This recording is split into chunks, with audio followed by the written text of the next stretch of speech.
कुत्र्याने चावा घेतल्यानंतर अनेक वेळा आपण त्याकडे दुर्लक्ष करतो. काही होणार नाही म्हणून आपण सोडून देतो. मात्र हाच निष्काळजीपणा आपल्या जीवावर बेतू शकतो.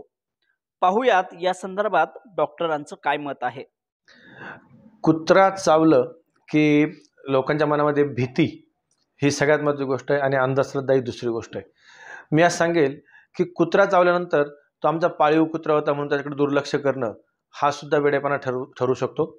किंवा कुत्र्याला आम्ही इंजेक्शन दिले आहेत असं मला खूप वेळा डॉक्टर लोक सांगतात की डॉक्टर कुत्रा चावला पण त्याला मी इंजेक्शन दिलं होतं.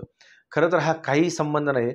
कुत्र्याच्या लाळेमध्ये असलेले व्हायरस हा रॅबीज नावाचा आजार पेशंटला देऊ शकतात किंवा ज्याला ते कुत्रा चावला आहे त्याला तो आजार होऊ शकतो. आणि फक्त कुत्राच नाही, कुठलाही पाळीव प्राणी असेल, मग त्यामध्ये गाय, बैल, घोडा, मांजर हे प्राणी सुद्धा येतात आणि माकड हे सगळ्यात जास्त रॅबीजचं घातक ठरू शकतं. काय होतं, बऱ्याच वेळेला कुत्रा चावला की लोकांना वाटतं काही नाही, किरकोळ जखम झाली आहे, फक्त ओरखडलंच आहे असं म्हणून दुर्लक्ष केलं जातं. पण ती छोटीशी लाळ लाळ जरी त्या शरीरामध्ये गेली तर त्यापासून रॅबीजचा विषाणू शरीरामध्ये जाऊ शकतो. रॅबीजचा विषाणू शरीरात गेल्यानंतर लगेच कुठले लक्षण येतील असे शाश्वती नाही देता येत. काही पेशंटला पुढच्या 2, 5, 8 दिवसामध्ये सुद्धा त्रास होऊ शकतो. तर काही पेशंटला 20 वर्ष, 15 वर्षानंतर सुद्धा त्या रॅबीजचा त्रास होऊ शकतो. रॅबीजचे जंतू शरीरात गेल्यानंतर त्यापासून होणाऱ्या आजाराचे वेगवेगळे प्रकार असू शकतात.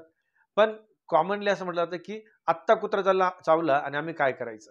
तर सगळ्यात महत्त्वाची गोष्ट म्हणजे ताबडतोब ती चावलेली जागा, ती जखम स्वच्छ पाण्याने धुवून काढली पाहिजे. सोबत साबण, डेटॉल यासारखे जर काही अँटीसेप्टिक असतील तर त्याने जर ती स्वच्छ जखम धुवून घेतली तर सगळ्यात चांगली गोष्ट. आपल्याकडे कॉमन प्रकार आहे की एकदा अशी जखम झाली त्याच्यात हळद भरणे वगैरे, असं अजिबात काहीही करायला नाही पाहिजे. मलम लावायला पाहिजे आणि ती जखम उघडीच ठेवायला पाहिजे.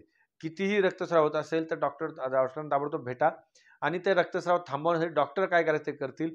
पण जखम बांधू नका. ती जखम उघडी ठेवली तर जेणेकरून ती जे रॅबीजचे व्हायरस आतून जाण्याची शक्यता असते ते बाहेर निघून येतील आणि त्रास होणार नाही. सगळ्यात महत्त्वाची गोष्ट म्हणजे डॉक्टरांच्या सल्ल्याने त्याची ट्रीटमेंट घेतलीच गेली पाहिजे. कुत्रा जो चावला तो पाळीव असो किंवा रस्त्यावरचा भटकणारा भटकी कुत्रा जरी असेल तरी सुद्धा ट्रीटमेंट घेतली पाहिजे. जखम उघडी ठेवायची, स्वच्छ धुवून घ्यायची, डॉक्टरांच्या सल्ल्याने अँटीबायोटिक घ्यायचे आणि डॉक्टर सांगतील ते अँटी रॅबीज व्हॅक्सिन, कुत्रा चावल्यावरची जी लस असते ते लसचे डोस घेतले पाहिजे. त्या डॉक्टर सांगतील त्याप्रमाणे 3 डोस किंवा 5 डोस त्याचे घेतलेच गेले पाहिजे. ज्या दिवशी कुत्रा चावला त्या दिवशी पहिला दिवस तो 0 दिवस मोजल्यानंतर 0, 3, 5 आणि 7 आणि 21 ह्या दिवशी ते कुत्रा चावल्यानंतर ती लस घेतली गेली पाहिजे. आणि ती गोष्ट खूप महत्त्वाची आहे. जर जास्त प्रमाणात चावला असेल, जिथे टाके वगैरे घेण्याची गरज आहे, तर डॉक्टर त्यांच्या सल्ल्याने डॉक्टरांच्या सल्ल्याने ते टाके घेतले पाहिजे. डॉक्टर ती जखम बांधायची की नाही बांधायची, ओपन ठेवायची काही डॉक्टरांना ठरवू द्या.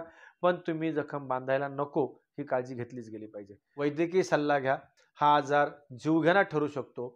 जेव्हा कधी रॅबीजचे जंतू शरीरामध्ये पसरतील त्यावेळेला त्या रुग्णाचा मृत्यू निश्चित होण्याचे चान्सेस 100% असतात. त्यामुळे कुत्र्याने चावा घेतला तर तात्काळ डॉक्टरांच्या सल्ल्याने उपचार घ्या. Vitthal Bhadmukhi, news 18 local, Nashik.